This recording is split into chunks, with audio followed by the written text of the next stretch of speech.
Hi everyone, in this quick tutorial, I'm going to walk you through how to create your very own Facebook account. Step 1. Go to the Google Play Store and download Facebook app.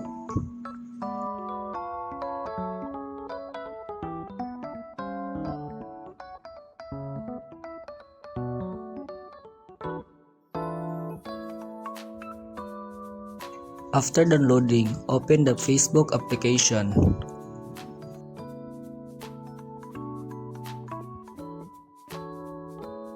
Step 2. On the main page, click or tap Create New Account.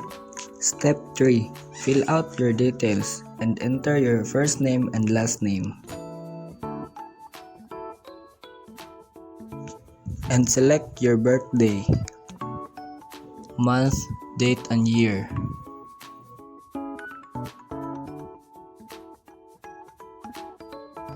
After that, click Next and choose your gender.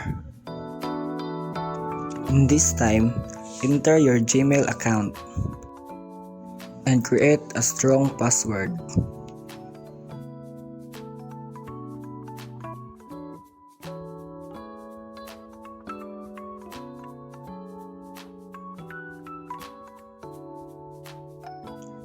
After that, click Save and Agree.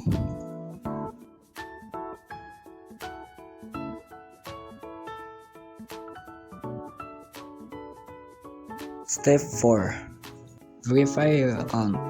Click Confirm if your email and phone number is correct. And please wait.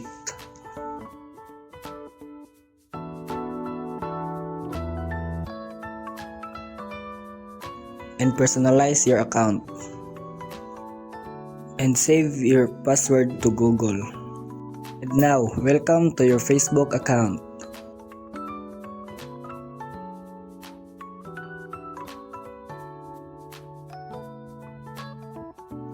And this is your news feed, the main page showing posts and friends. And this is friends suggestion. And this is a video, a section for watching and discovering videos. And this is profile, your personal page showing your info, posts, and photos. And this is notification, alerts about like, comment, and friend requests. And this is menu for navigation area for all Facebook feature. And this is all of how to make Facebook account.